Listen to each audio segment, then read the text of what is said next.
Sur le changement des hommes, on peut faire des commentaires, mais c'est des commentaires yoo xam ne mënuñu ci sori. Parce que ñoom ñooy xool voilà, c'est des prérogatives du président de la République. Donc je pense que ci ñaar yooyu loolu laa ci mën a. Alors ñu wax ci wàllu bonne gouvernance et transparence nga xam ne yàgg ngeen ci yëngu. yàgg ngeen ci def ay activités mënuñu ko lim bu ñu fi toogee fi la ñuy fanaan di ko lim mais lu yees dañu gis ne Assemblée nationale voté nañu 4 lois bokk na ci OFNAC bi nga bokkoon accès à l'information lanceur d'alerte déclaration de patrimoine alors ces 4 lois yéen qu'est-ce que cela vous inspire ak lan naka lañ ko mën a jëfandikoo ba am ci li ñu bëgg. waaw question bu am solo la. 4 textes de loi yoo xam ni dañ ko Assemblée nationale da ko voté. déjà bu OFNAC bi ci la bokk. oui bon OFNAC moom xam naa ne je vais pas du ma ci yàgg trop. parce que xam nga bëy moom lu mu wax uude lu mu wax ci bëy ba rek. dañ naan der ba moo tax. voilà mais ce que je peux vous dire. li ma mën a wax ci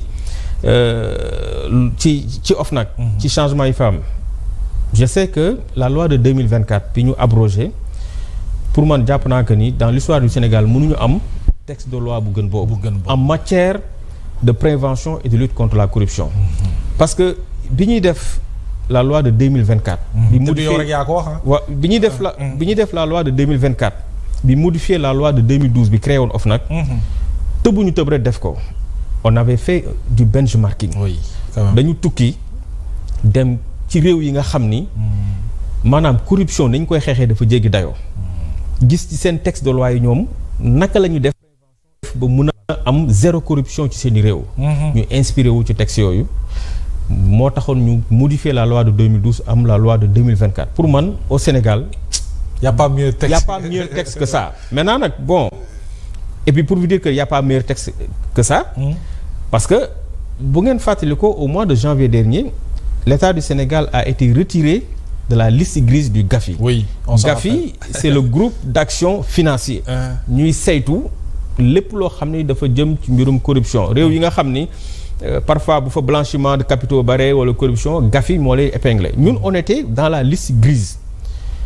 alors les dernières recommandations pour ñu génn ci GAFI ci recommandation yi mu defoon dafa ne woon il fallait renforcer les pouvoirs de l'AFNOC moo tax la loi de 2024 bi ñu ko defee bokk na ci li tax État du Sénégal ñu génnee ko sur la liste grise du GAFI donc loi boobu tey ñu abrogé OFNAC tënkoon OFNAC moo ñu bokk na ci lu ñu permettre ñu génnee État du Sénégal sur la liste grise du GAFI donc pour man loi boobu dara gën ko baax mais également quand on a reçu le FMI ñëw nañ OFNAC bi ñu ñëwee ñu exposé leen la loi de 2024 portant création ou organisation de l'OFNAC mais FMI bi ñu saytoo ñu waxtaan bi ñu génnee ils avaient fait un communiqué pour apprécier cette loi maintenant donc bu ñu xëyee suba ñu dindi loi boobu on sait et puis on le sait c'était juste pour faire partie des hommes et là boo xoolee même bi ñuy devant l'hémicycle il y a des députés yoo xam ne ils ont pris la parole pour dire que oui bon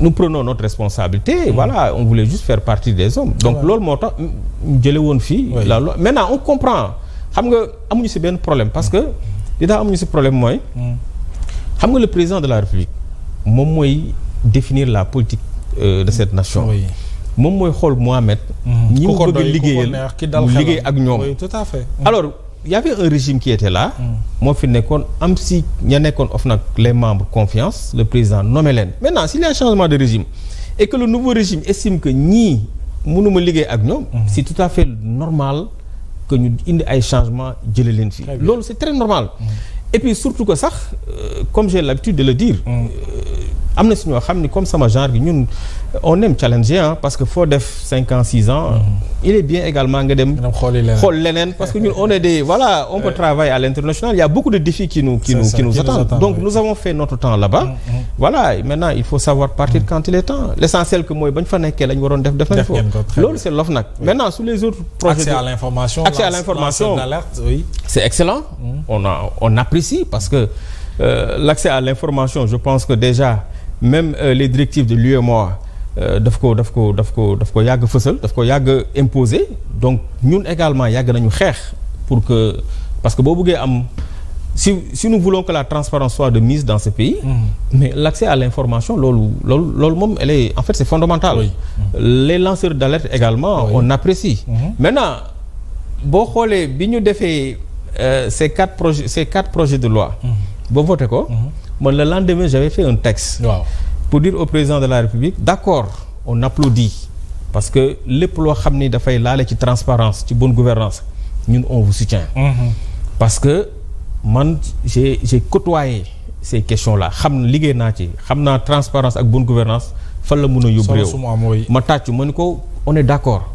Mais monsieur le président soo bëggee que la transparence soit de mise dans ce pays il faudrait que ñu xool yeneen secteurs yi. li ci mel ni tey les deniers publics les fonds communs ma ni ko. Parce que les deniers publics Mohamed.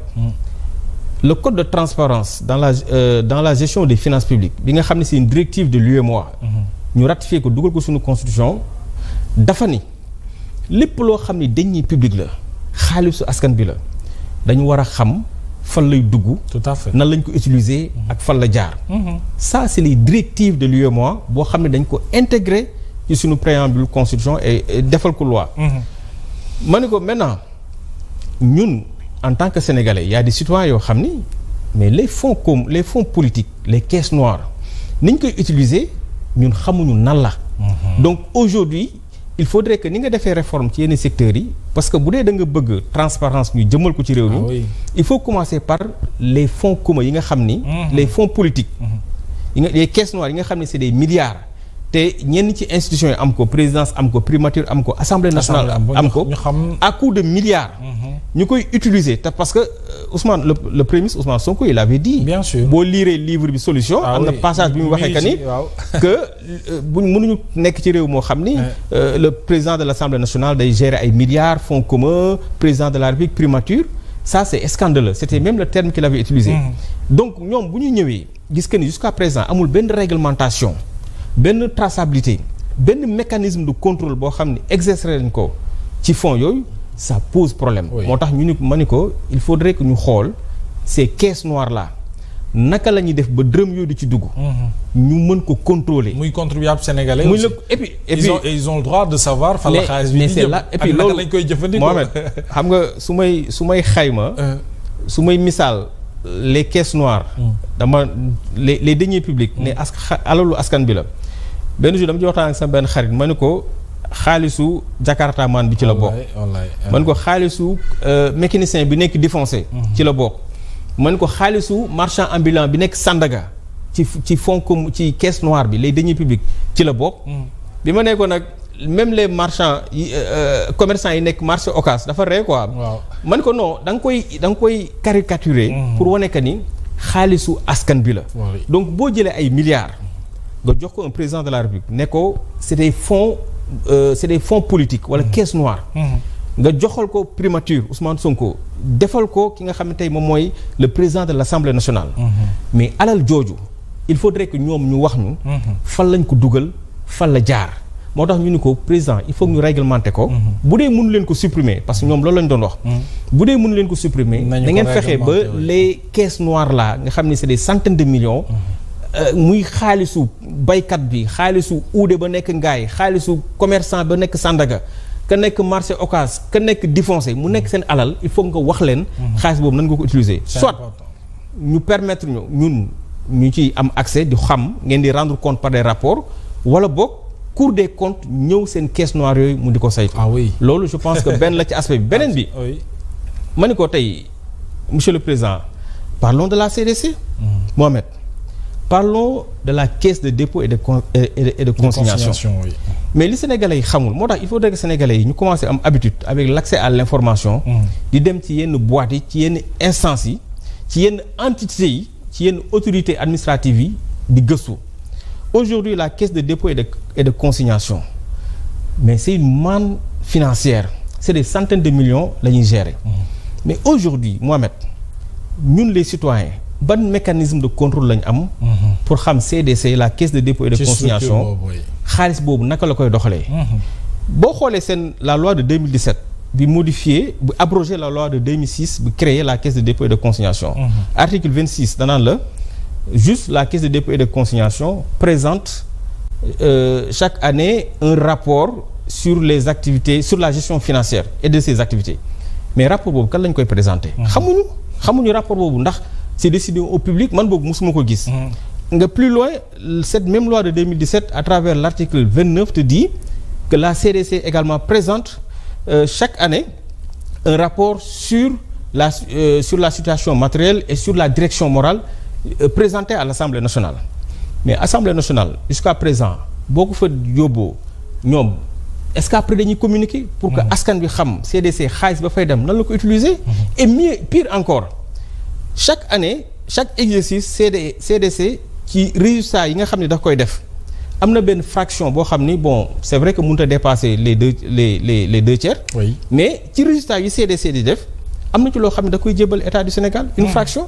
Mais loolu ci yan anam la. Donc je pense que bu ñu bëggee wax ci transparence ci bonne gouvernance il y a pas mal de questions yoo xam ni aujourd'hui il faudrait que les Sénégalais se posent ces questions. Et c'est pertinent. Alors dañuy ñëw ci reddition des comptes mu nekk un principe bu nga xam ne ñu bëri d'accord nañu ci mais la façon dont l'actuel régime bi di ko defee ak ñu ci tegagum loxo bëggoon nañ ci am une lecture de Babacar Ba. waaw xam nga déjà man je suis foncièrement d'accord avec la reddition des comptes.